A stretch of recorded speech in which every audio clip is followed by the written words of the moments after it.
संपूर्ण मानवता की अनमोल धरोहर और विश्व विरासत श्रीमद् भगवत गीता के प्रथम अध्याय में अभी तक हम लोग अध्ययन किए कि किस प्रकार से अर्जुन अपने सारथी भगवान कृष्ण के समक्ष अपने मन की पीड़ा को व्यक्त किए, विभिन्न तर्कों द्वारा युद्ध न करने का कारण उनके समक्ष प्रकट किया। अब द्वितीय अध्याय का प्रारंभ कर रहे हैं, जिसमें भगवान कृष्ण अर्जुन को अब जवाब देंगे, बताएंगे। एक बार पुनः आप सबों का मैं अरुण कुमार हार्दिक अभिनंदन करता हूं और भगवत प्रेरणा से हम सभी द्वितीय अध्याय को भी पूरी निष्ठा और समर्पण के साथ समझें और अपने अनमोल विरासत को समझने का, आत्मसात करने का प्रयास करें। ओम श्री परमात्मने नमः। दुर्योधन ने द्रोणाचार्य से दोनों सेनाओं की बात कही, पर द्रोणाचार्य कुछ बोले नहीं। इससे दुर्योधन दुखी हो गया। तब दुर्योधन को प्रसन्न करने के लिए भीष्म जी ने जोर से शंख बजाया।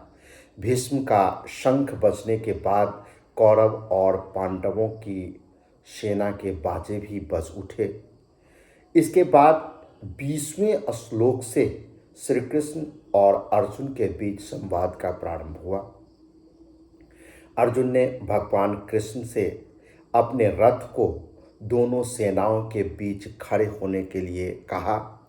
भगवान ने दोनों सेनाओं के बीच भीष्म, द्रोण आदि के सामने रथ को खड़ा किया और अपने कुरुवंशियों, अपने परिवार के लोगों को देखने के लिए कहा।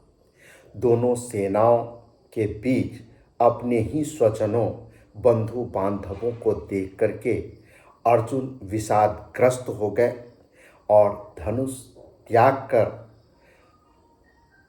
रथ के मध्य भाग में बैठ गए और विषादमग्न अर्जुन से भगवान ने क्या कहा, जो युद्ध स्थल की जो घटना है, धृतराष्ट्र को, महाराज धृतराष्ट्र को संजय इस प्रकार से सुनाते हैं। तो सबसे पहले संजय उवाच, तम तथा कृप्याविष्टम अश्रुपूर्णाकुले क्षणम विषीदन्तम इदं वाक्यम उवाच मधुसूदनः।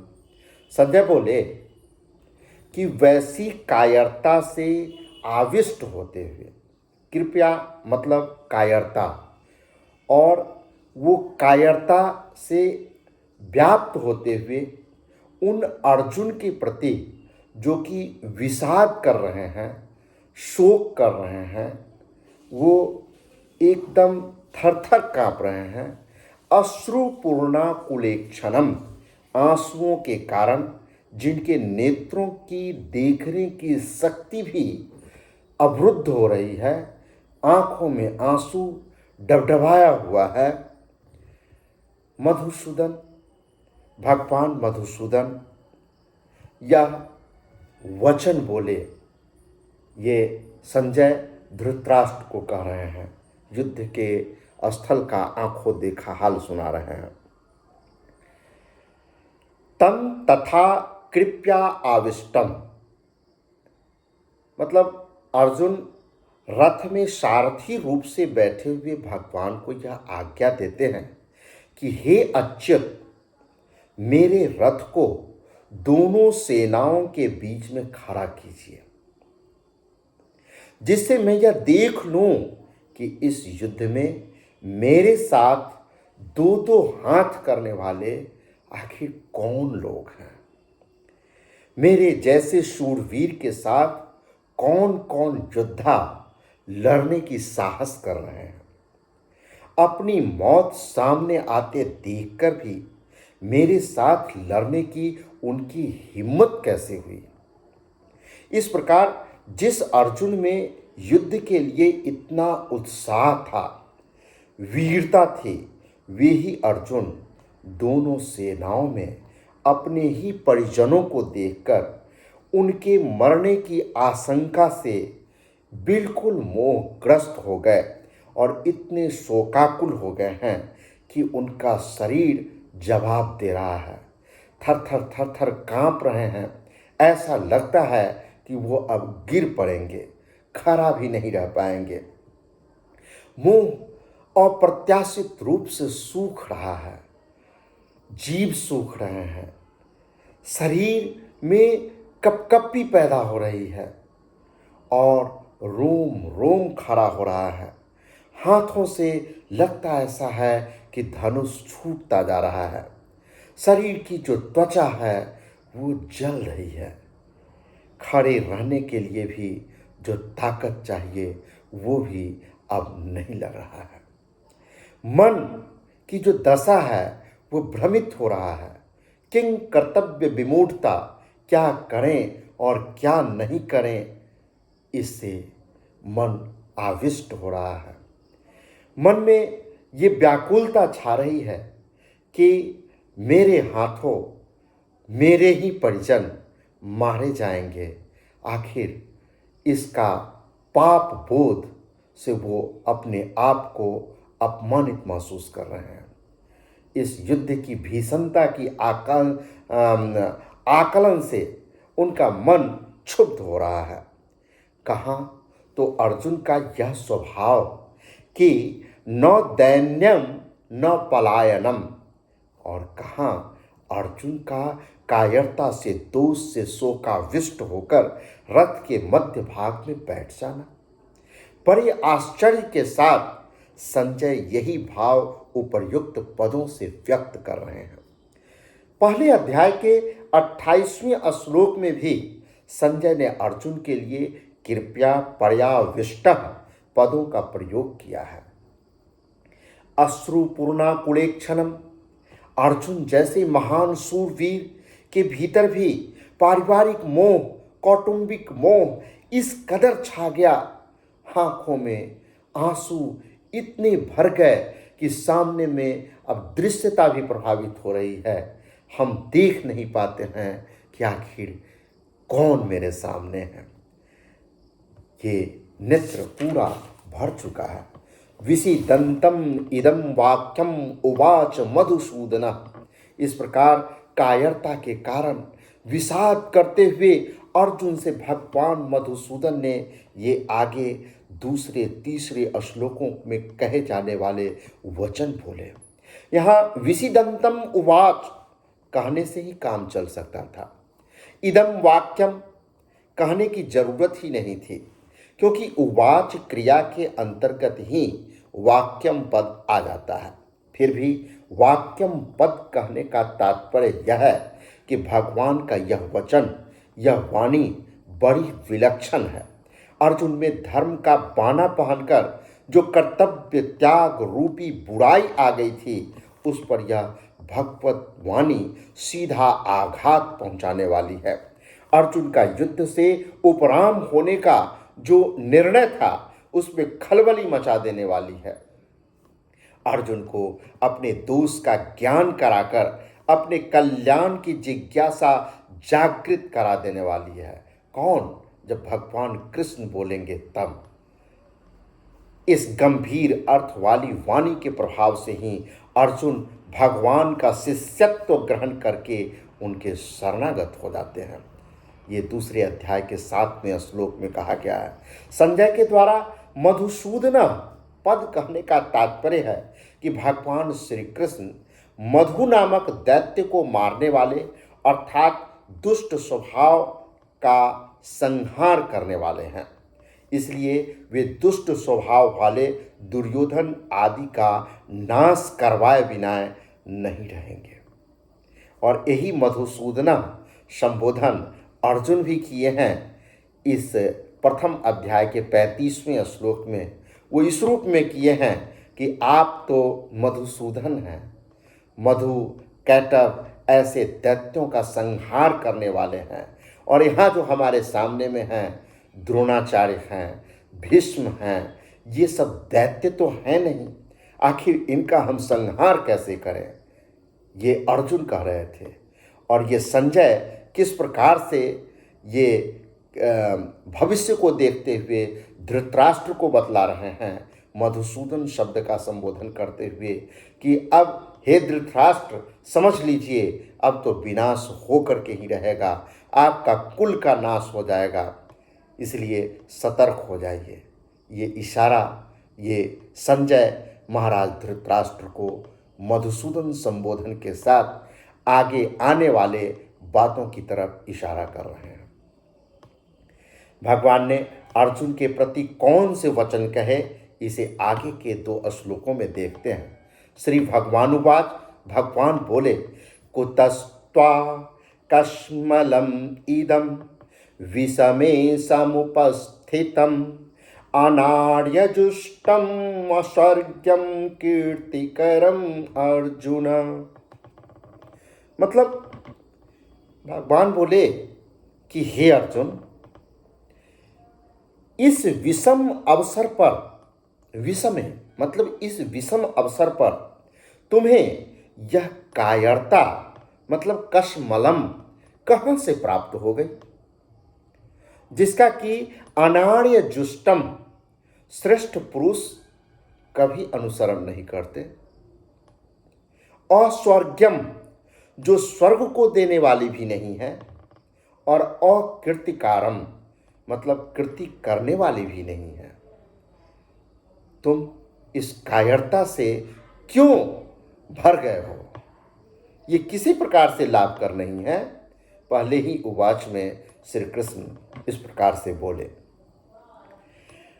अर्जुन, यहाँ भगवान श्री कृष्ण ने अपने शिष्य सखा अर्जुन का संबोधन करते हुए कह रहे हैं कि तुम स्वच्छ, निर्मल और एकदम अंतःकरण निर्मल होने वाले व्यक्तित्व हो। तुम्हारा अंतःकरण एकदम बेदाग और स्वच्छ है, अतः तुम्हारे स्वभाव में कालुष्य, इस प्रकार की कायरता का आना बिल्कुल ही तुम्हारे स्वभाव के विरुद्ध बात है। तुम तो सुलझे हुए पुरुष हो, तुम्हारे मन में इस प्रकार का भाव कैसे आया। कुतस्त्वा कश्मलम इदम विषमे समुपस्थितम। भगवान आश्चर्य प्रकट करते हुए अर्जुन से कहते हैं कि ऐसे युद्ध के मौके पर तो तुम्हारे में शूरवीरता, उत्साह आना चाहिए था, पर इस बेमौके पर तुम्हारे मन में इस प्रकार की कायरता का कैसे आगमन हुआ। शुरू में तो अर्जुन उत्साह में थे। आश्चर्य 2 प्रकार से होता है। यहाँ कृष्ण आश्चर्य कर रहे हैं अर्जुन के व्यवहार में परिवर्तन को लेकर। आश्चर्य 2 तरह का होता है, अपने न जानने के कारण और दूसरे को चेताने के लिए। भगवान का यहाँ जो आश्चर्यपूर्वक बोलना है वह केवल अर्जुन को चेताने के लिए ही है, जिससे अर्जुन का ध्यान अपने कर्तव्य पर चला जाए।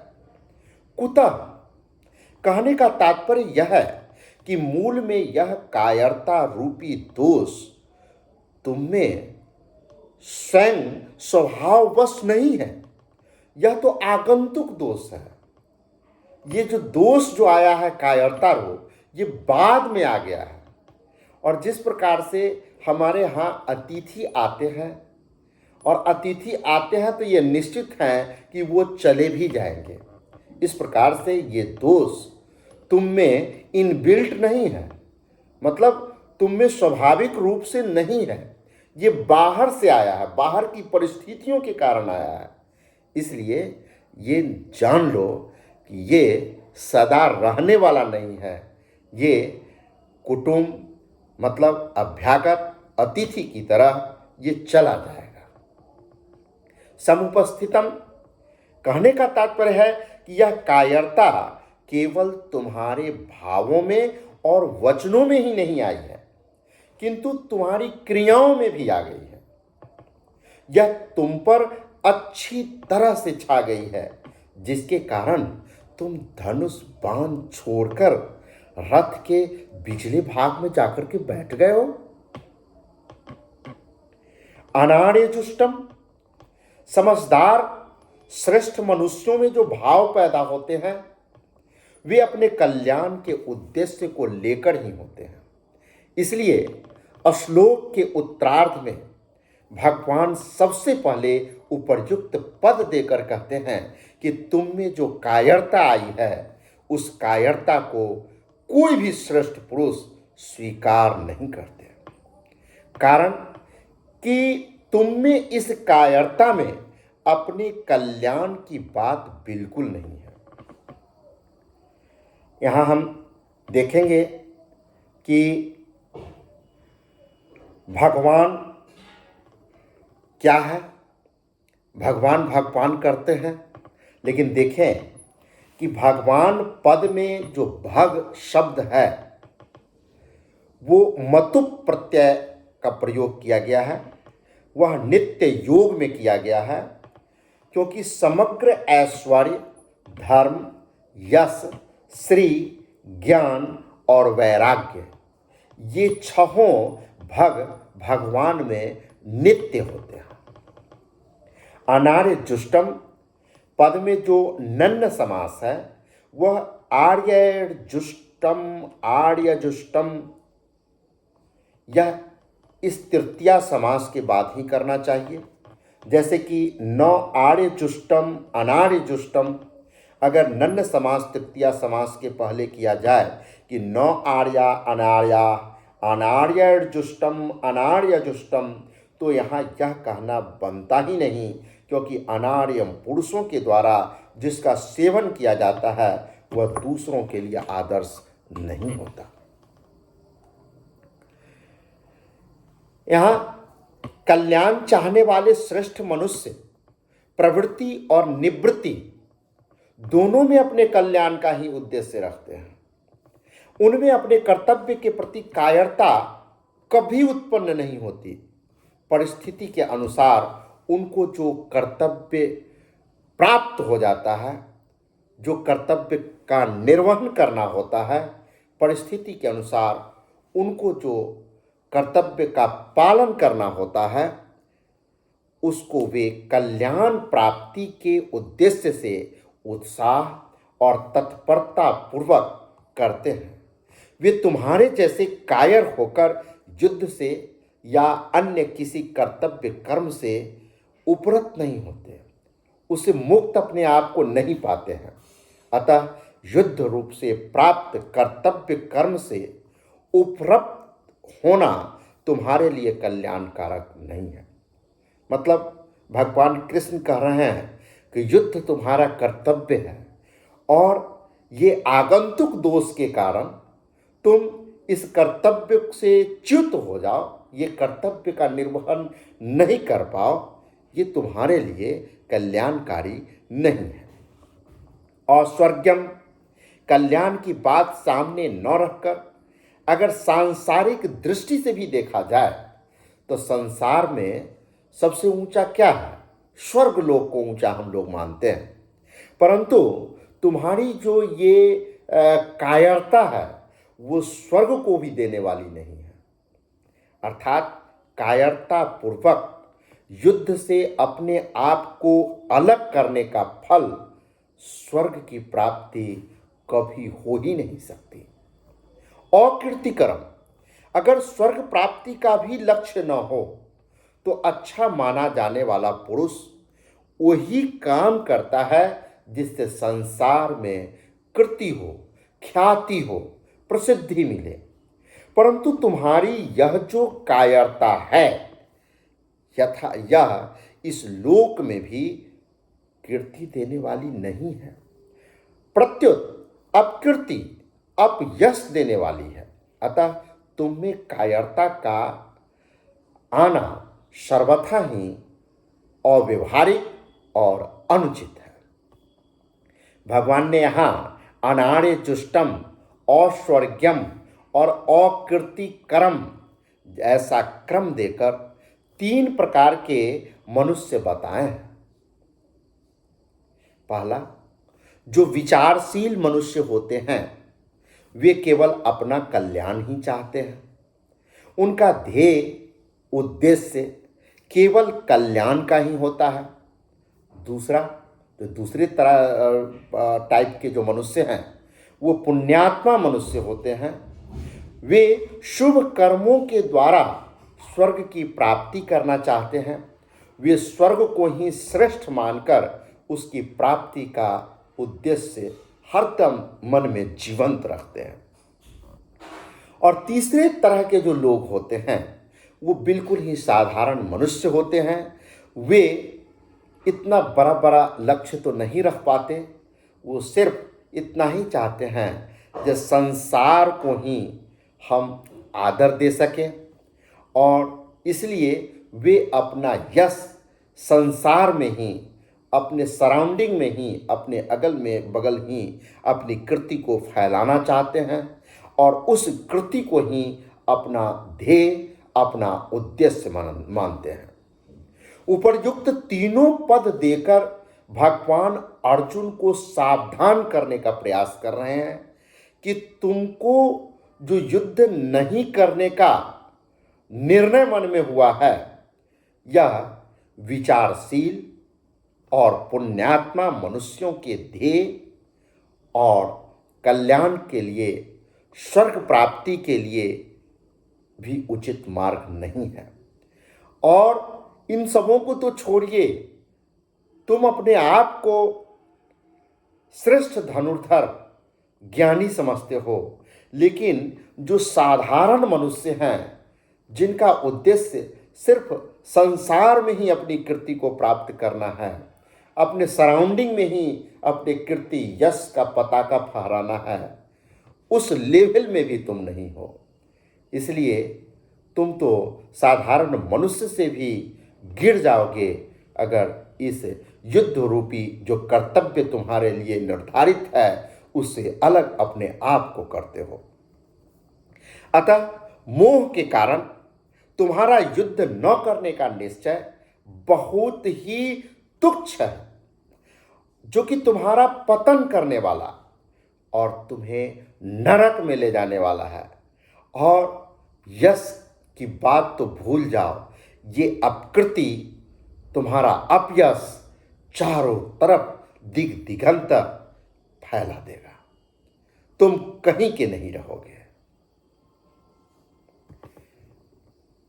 कायरता आने के बाद, अब कायरता आ ही गई है, तो कायरता आने के बाद अब क्या करें, इस जिज्ञासा को दूर करने के लिए भगवान श्री कृष्ण आगे कहते हैं, क्लैब्यम मा अश्मगम पार्थो नैतत्त्वयोपपद्यते क्षुद्रम हृदय दौर्बल्यम त्यक्तोत्तिष्ठ परंतप। यहाँ पर पार्थ संबोधन आया है। और पार्थ क्या है? श्री कृष्ण बड़े प्यार से अर्जुन को पार्थ नाम से संबोधित करते हैं। और हम सबों का भी जो एक रिकॉर्डेड नाम होता है और जो अपने एकदम निकटतम हैं, घर परिवार के लोग, अपने निकटतम मित्र जिसको लंगोटिया यार कहते हैं, वो कुछ खास उपनाम रखे हुए रहते हैं और उसी नाम से बराबर बुलाते हैं।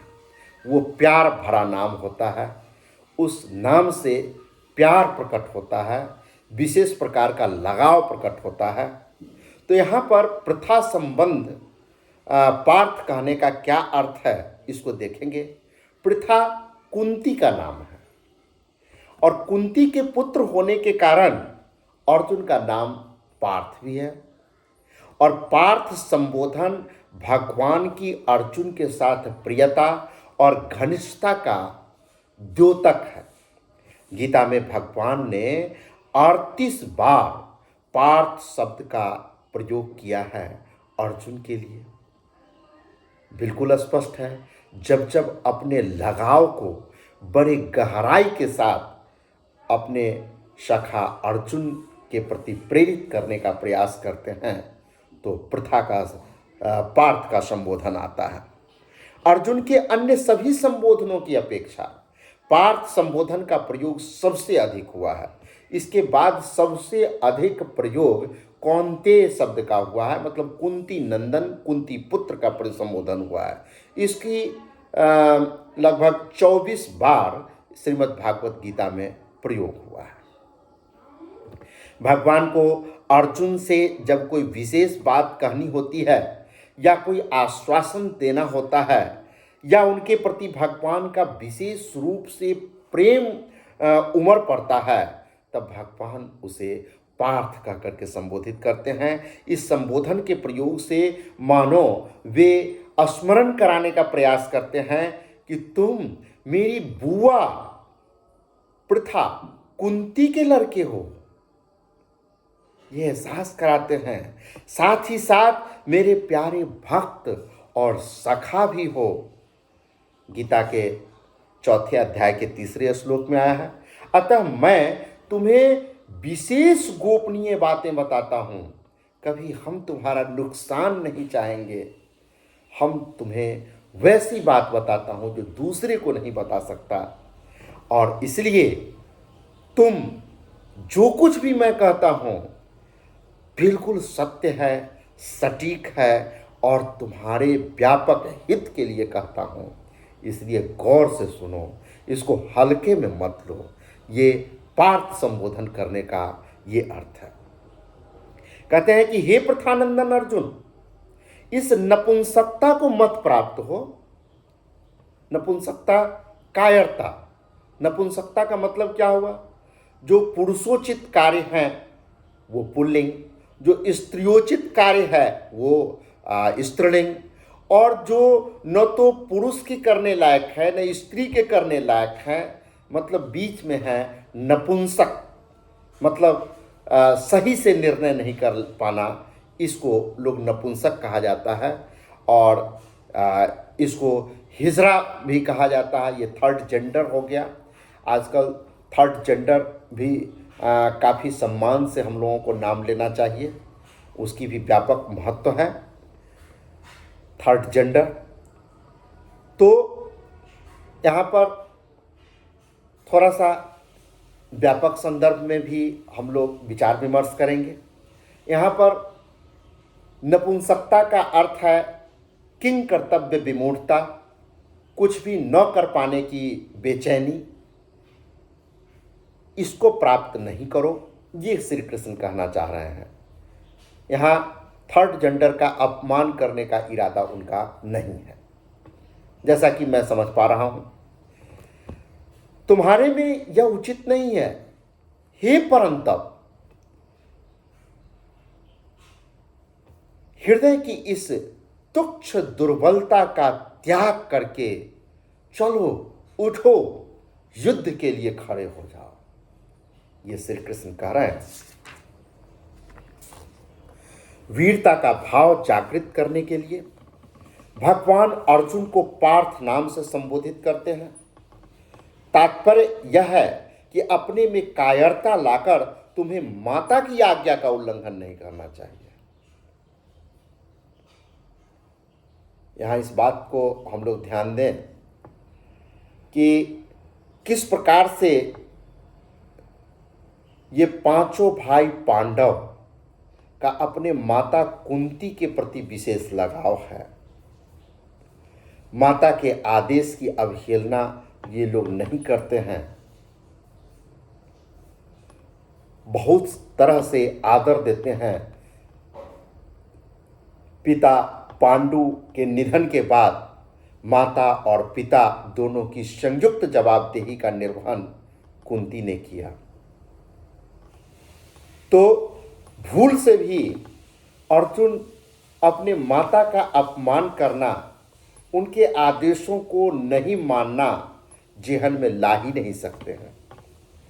यहाँ पर इसी दुखते रग पर भगवान कृष्ण हाथ दिए हैं कि अपने माता का भी अपमान नहीं करना चाहिए। तो इसका संदर्भ क्या है? महाभारत के उद्योग पर्व में 137वें अध्याय में 9वें और 10वें श्लोक में आया है, जिसमें कुंती का संदेश है।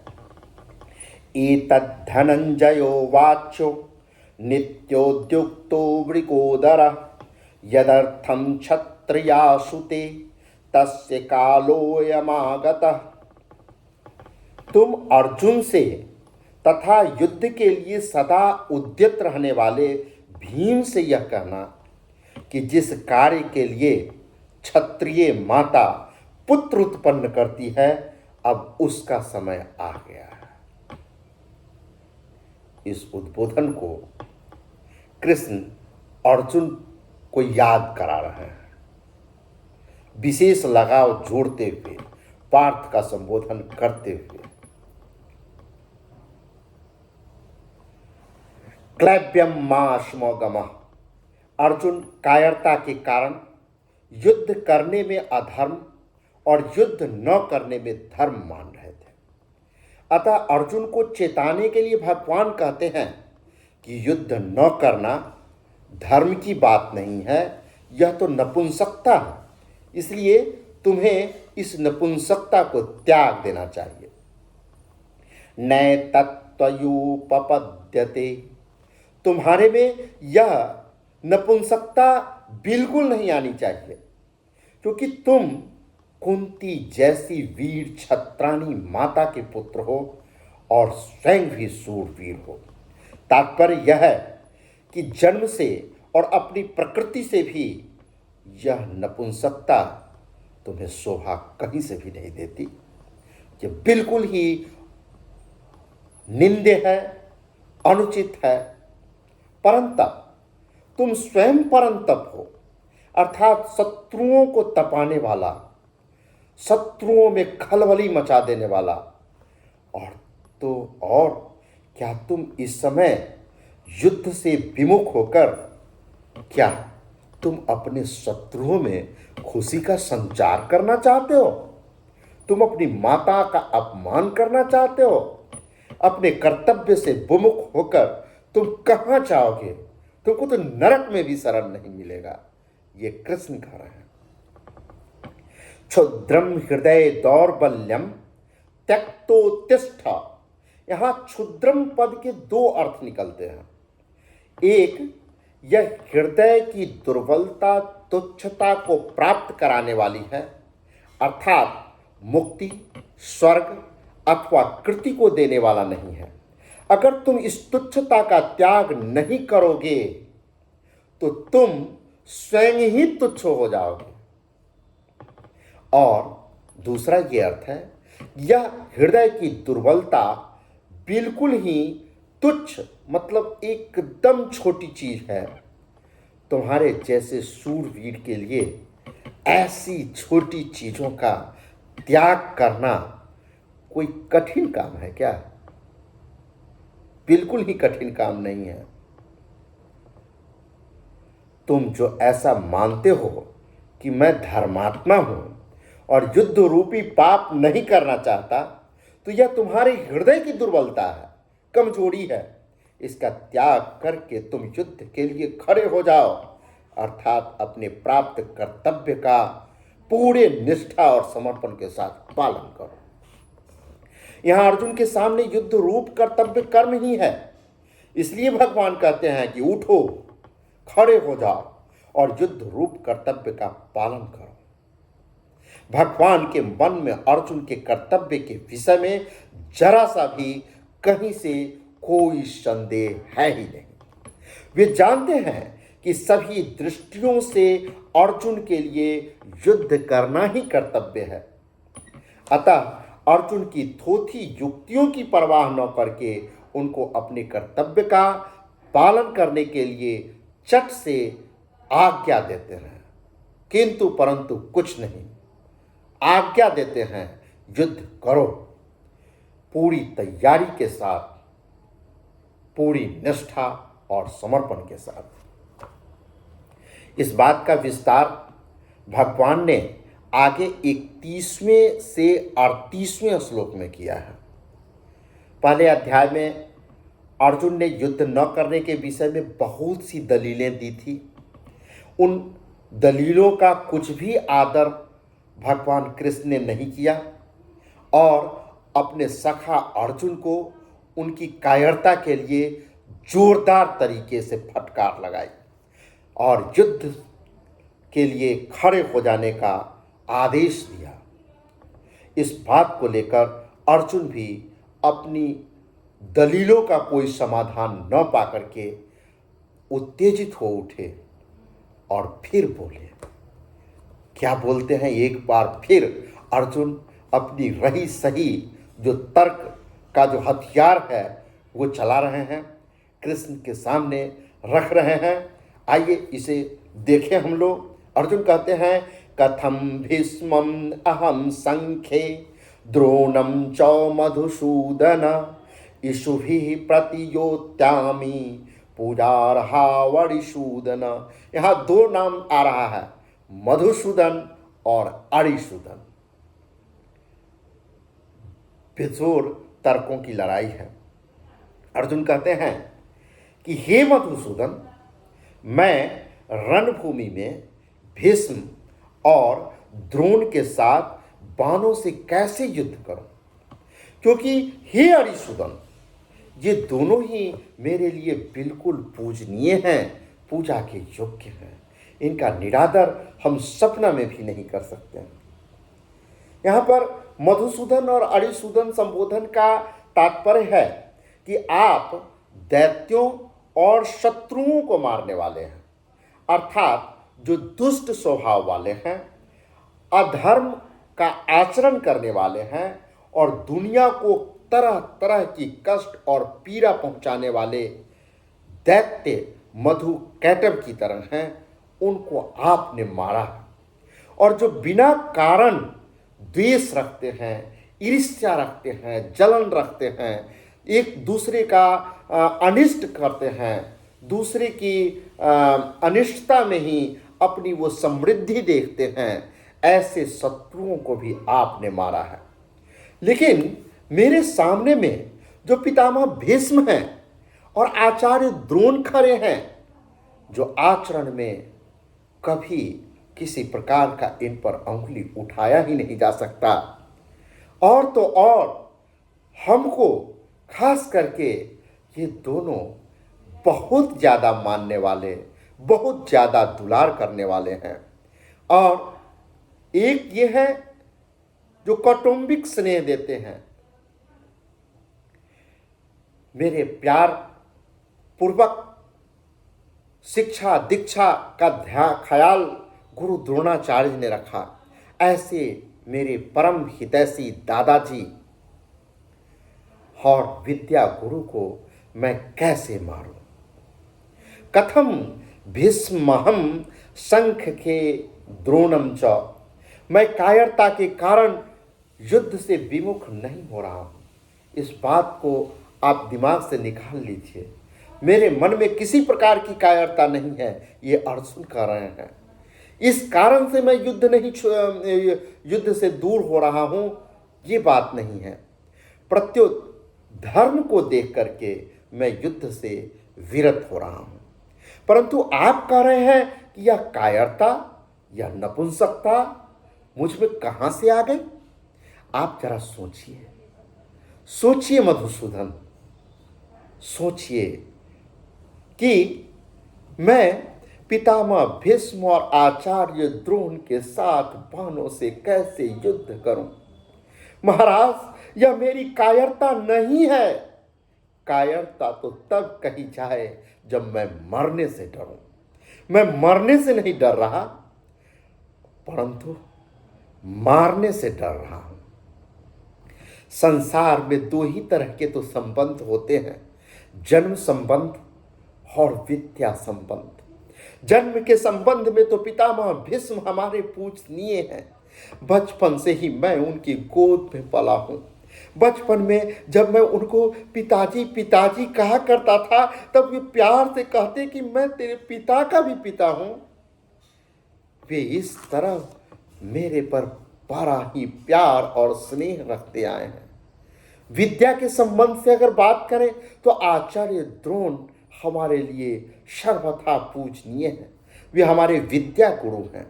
उनका मुझ पर इतना स्नेह है कि उन्होंने खास अपने बेटा अश्वत्थामा को भी हमारे जैसे नहीं पढ़ाया। उन्होंने ब्रह्मास्त्र को चलाना दोनों को सिखलाया, हमको भी सिखलाया और अश्वत्थामा को भी सिखलाया। लेकिन ब्रह्मास्त्र का उपसंहार कैसे किया जाए ये सिर्फ हमें ही बताया।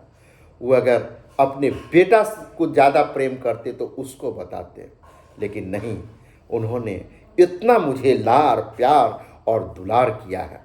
उन्होंने मुझे यह भी वरदान दिया कि मेरे शिष्यों में अस्त्र शस्त्र कला में तुमसे बढ़कर दूसरा कोई नहीं होगा।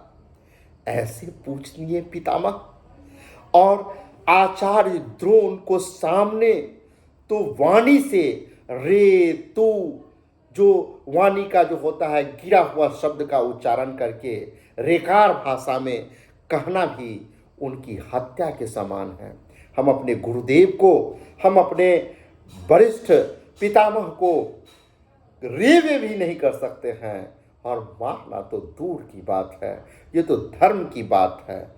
मैं मरने से तो नहीं डर रहा, मैं कैसे मारूं, इससे मैं बचना चाह रहा हूं। ऐसा पाप मैं नहीं ढो सकता। जब मैं रेवे भी नहीं कर सकता तो उनको मारने की इच्छा, बाणों से युद्ध करना तो भारी पाप, निंदनीय पाप की श्रेणी में आता है। ऐसा पाप जो पाप की परिभाषा को भी लांघ जाता है। इसुभिः प्रति योत्स्यामि पूजाः। संबंध में बड़े होने के नाते पितामह भीष्म और आचार्य द्रोण ये दोनों ही आदरणीय और पूजनीय हैं। इनका मेरे पर पूरा अधिकार है, अतः ये तो मुझ पर प्रहार कर सकते हैं, मैं उनके सामने शीश झुका दूंगा। वो चाहें तो मेरी गर्दन अपनी तलवार से उतार लें, मुझे कोई दिक्कत नहीं है। लेकिन उनका प्रतिद्वंद्वी होकर युद्ध करना तो मेरे लिए बड़े ही घृणित पाप के समान है, क्योंकि ये दोनों ही मेरे द्वारा सेवा करने योग्य हैं। अब ये बुढ़ापा में आए, इन्हें हमारी सेवा की सर्वाधिक जरूरत है और हम प्राण हरे ये पाप नहीं कर सकते। ऐसे पूज्य जनों को मैं बाण से कैसे मारूं? पूर्व के श्लोक में अर्जुन ने उत्तेजित होकर भगवान से अपना निर्णय कह दिया। अब भगवत वाणी का असर होने पर अर्जुन अपने और भगवान के निर्णय का संतुलन करके कह रहे हैं कि कोई बीच का रास्ता निकालिए। किस प्रकार से संतुलन बैठा रहे हैं ये सुनिए। गुरुन् हत्वा हि महानुभावान् श्रेयो भोक्तुं भैक्षम् अपीह लोके हत्वार्थ कामांस्तु गुरुनिहैव भुंजिये भोगान रुधिर प्रदिग्धान।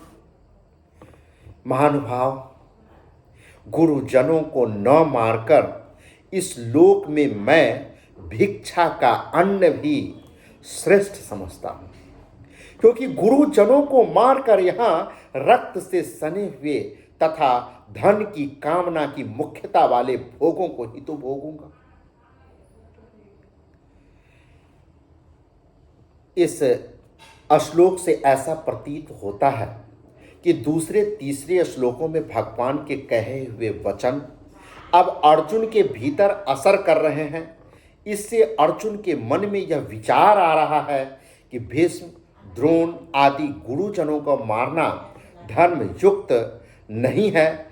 ऐसा जानते हुए भी भगवान मुझे बिना किसी संदेह के युद्ध के लिए आज्ञा दे रहे हैं, तो कहीं न कहीं मेरी समझ में ही गलती है। इसलिए अर्जुन अब पूर्व श्लोक की तरह उत्तेजित होकर नहीं बोलते हैं। प्रत्युत कुछ ढिलाई से बोलते हैं। यहाँ कथम शब्द का जो प्रयोग हुआ है चौथे श्लोक में, दूसरे श्लोक में भगवान ने कुतः पद से कहा था कि तुम में ये कायरता कहाँ से आ गई। उस कुतः पद के बदले में ही अर्जुन यहाँ पर कथम पद से अपनी बात को रखे। गुरून् हत्वा भैक्ष्यम पीह लोके। अब अर्जुन पहले अपने पक्ष को सामने रखते हुए कहते हैं कि अगर मैं भीष्म, द्रोण आदि पूज्य जनों के साथ युद्ध नहीं करूंगा तो दुर्योधन भी अकेला मेरे साथ युद्ध नहीं करेगा। इस तरह युद्ध न होने से मुझे राज्य नहीं मिलेगा, जिससे मुझे दुख पाना पड़ेगा। मेरा जीवन निर्वाह भी कठिनता से होगा। यहाँ तक कि क्षत्रिय के लिए बिल्कुल जो निषिद्ध भिक्षा वृत्ति है, भीख मांग करके खाना, उसको भी जीवन निर्वाह के लिए ग्रहण करना पड़ सकता है।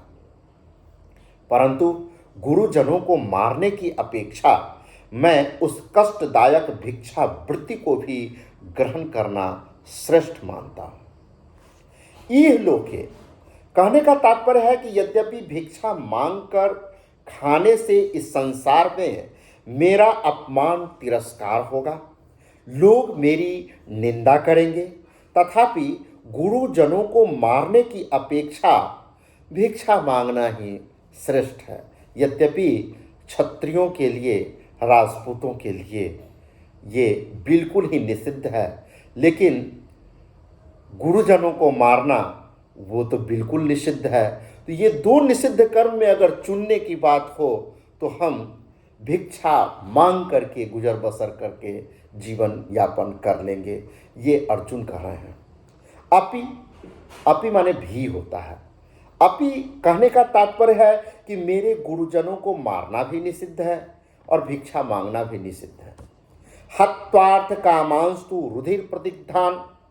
अब अर्जुन भगवान के वचनों की तरफ दृष्टि करते हुए कहते हैं कि अगर मैं आपकी आज्ञा के अनुसार युद्ध करता हूं तो युद्ध में गुरुजनों की हत्या के परिणाम में उनका खून से सना हुआ, जिनमें धन आदि की कामना ही मुख्य है।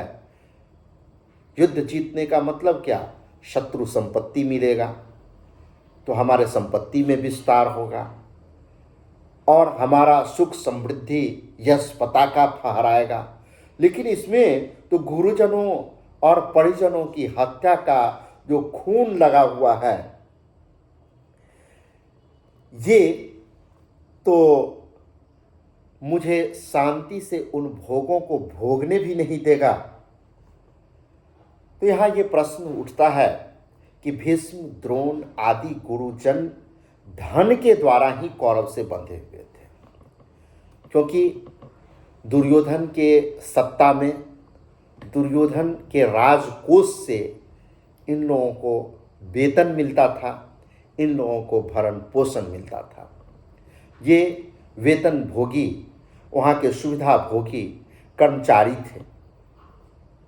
तो ये धन के द्वारा वो उस खूंटे से बंधे हुए थे, उस सत्ता से बंधे हुए थे कि ये जान करके भी कि दुर्योधन गलत है, गलत रास्ते पर है, लेकिन उसको छोड़ नहीं पा रहे थे। यहाँ अर्थ कामान पद को गुरूण पद का विशेषण मान लिया जाए तो क्या आपत्ति है? इसका उत्तर यह है कि अर्थ की कामना वाले गुरुजन, अर्थ का मतलब क्या होता है? संपत्ति, रुपया, पैसा। अर्थ की कामना वाले गुरुजन, ऐसा अर्थ करना उचित नहीं है। कारण कि पितामह भीष्म, आचार्य द्रोण आदि गुरुजन धन की कामना वाले नहीं थे। वे तो दुर्योधन के वृत्ति भोगी थे। दुर्योधन वृत्ति मतलब आजीविका होता है, वेतन भोगी थे। उन्होंने दुर्योधन का अन्न खाया था, आज भी पुराने लोगों में देहात में कहावत है, जो अन्न का सैरियत देना पड़ेगा, नमक का सैरियत देना पड़ेगा। जिसका नमक खाए हैं, जिसका अन्न खाए हैं, जिससे हमारे परिवार का भरण पोषण चलता है, उनके प्रति निष्ठा हमें दिखानी पड़ेगी। विपरीत परिस्थिति में लोग इस तर्क को देते हैं और अपनी मजबूरी को दर्शाते हैं। ये हम अपने ग्रामीण परिवेश में अनुभव कर सकते हैं। यही बात यहाँ पर है कि युद्ध के समय दुर्योधन का साथ छोड़ना कर्तव्य न समझकर ही वे कौरवों के पक्ष में खड़े हुए थे।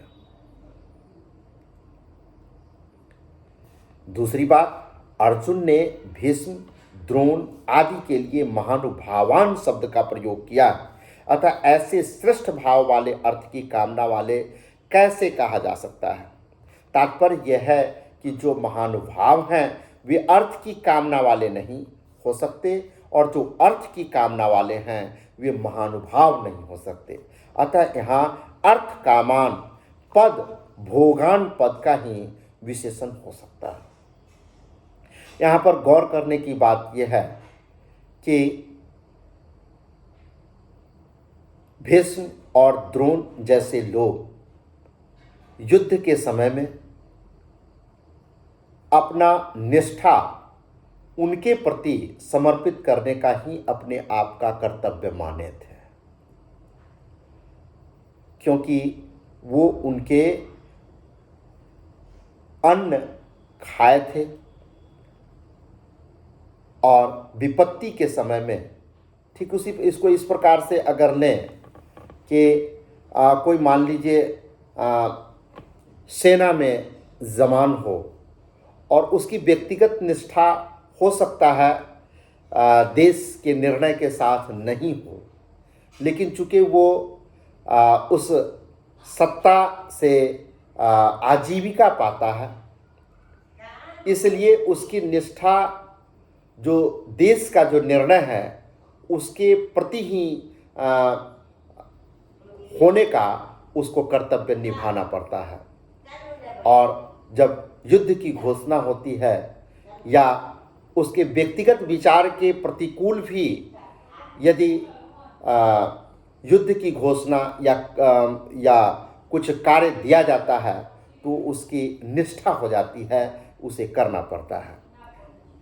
ये बात मजबूरी बताया जा रहा है। युधिष्ठिर व्यक्तिगत विचार है, द्रोणाचार्य का, भीष्म का तो नहीं। युधिष्ठिर का मार्ग सही है, पांडवों का मार्ग सही है, और समय समय पर सत्ता में रह कर के भी वो सत्ता के जो केंद्र हैं दुर्योधन है उसको कभी कभी अपने व्यवहार से, अपने विचारों से जब जब मौका मिलता है इस बात का आभास कराने का प्रयास जरूर करते हैं कि आप गलत रास्ते पर हैं, कृपया इसमें संशोधन करें। लेकिन ऐसा नहीं मानता है, फिर भी वो जो है सो निष्ठा के साथ, उनके निर्णय के साथ भले स्वयं का विचार मेल नहीं खाता है, फिर भी वो करना मजबूरी होता है। तो यहाँ पर इस बात का भी उदाहरण देते हुए कहा जा सकता है कि अर्जुन का जो कर्तव्य है वो यहाँ पर क्या है। अर्जुन को युद्ध करना ही पड़ेगा, ये कहा जा रहा है।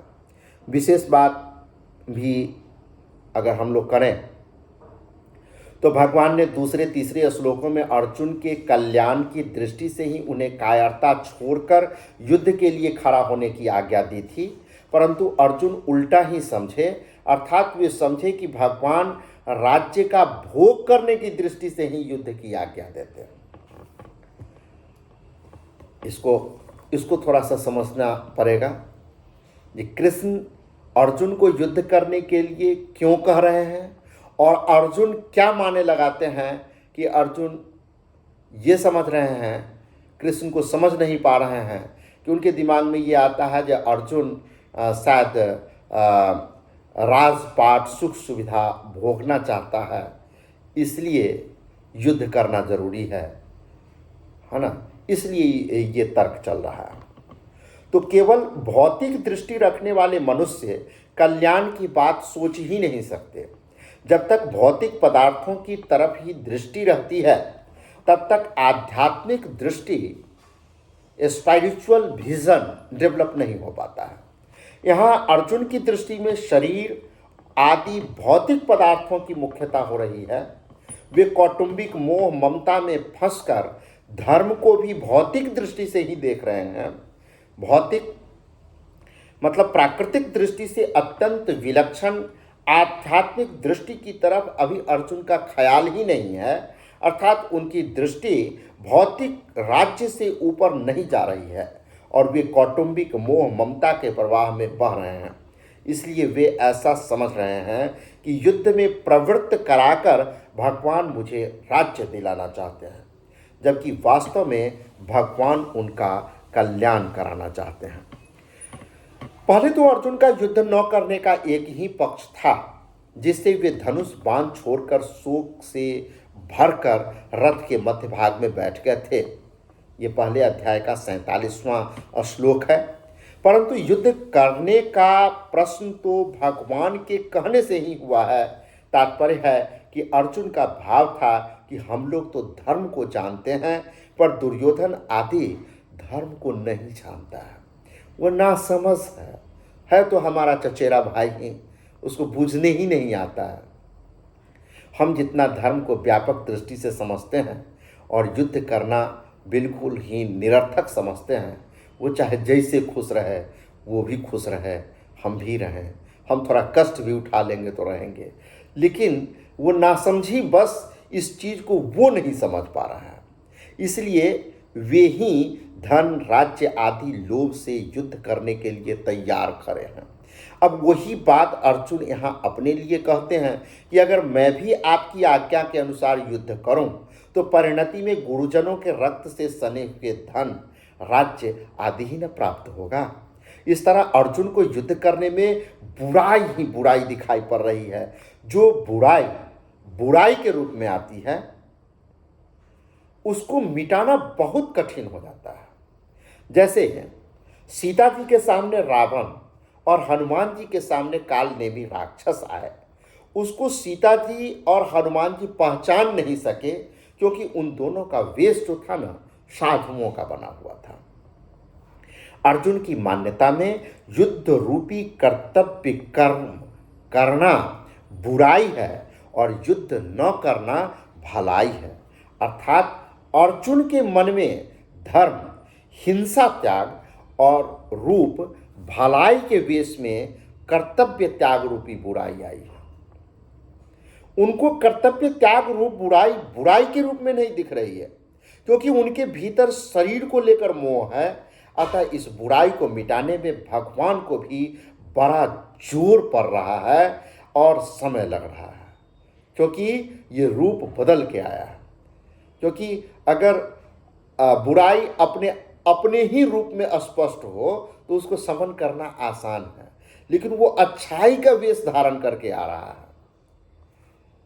आजकल समाज में भी एकता के बहाने वर्ण आश्रम मर्यादा को मिटाने की कोशिश की जा रही है, तो यह बुराई एकता रूप अच्छाई के वेश में आ रही है और इस कारण से बुराई रूप से दिख ही नहीं पा रही है। अतः वर्ण आश्रम की मर्यादा मिटने के परिणाम में लोगों का कितना पतन होगा, लोगों में कितना आशुर्भाव आएगा, इस तरफ किसी की दृष्टि जाती ही नहीं है। इस तरफ कोई चर्चा कर ही नहीं सकता है। अगर चर्चा करेगा तो वो निशाने पर आ जाएगा। ऐसे ही धन के बहाने लोग झूठ, कपट, बेईमानी, ठगी, विश्वासघात आदि आदि दोषों को भी दोष रूप से नहीं जानते। यहाँ अर्जुन में धर्म के रूप में बुराई आई है कि हम भीष्म, द्रोण आदि महानुभावों को कैसे मार सकते हैं, क्योंकि हम धर्म को जानने वाले हैं। तात्पर्य है कि अर्जुन ने जिसको अच्छाई माना है वह वास्तव में बुराई ही है, परंतु उसमें मान्यता अच्छाई की होने से वह बुराई रूप से नहीं दिख रही है। परिशिष्ट भाव ये है कि महानुभावान भीष्म, द्रोण आदि गुरुजनों का अनुभव, भीतर का भाव श्रेष्ठ है, शुद्ध है, क्योंकि युद्ध करते हुए भी उनमें पक्षपात नहीं है। भगवान के वचनों में ऐसी विलक्षणता है कि वे अर्जुन के भीतर अपना प्रभाव डालते जा रहे हैं, जिससे अर्जुन को अपने युद्ध न करने के निर्णय में अधिक संदेह होता जा रहा है। ऐसी अवस्था को प्राप्त हुए अर्जुन आगे के श्लोकों में क्या कहते हैं, इसे अब अगली कड़ी में देखेंगे। हम सुधीजनों से विदा लेना चाहेंगे। इसे अध्ययन करें और पूरे मनोयोग और निष्ठा के साथ श्रीमद् भागवत गीता का श्रवण करें, इस पर चर्चा करें। अगर किसी प्रकार का विचार मन में आता है तो निश्चित रूप से इस पर कमेंट भी करें, ताकि मुझे मार्गदर्शन मिले। ये भगवत प्रेरणा से हम आप तक पहुंचा रहे हैं। तब तक इजाज़त दिया जाए। जय हिंद, जय भारत।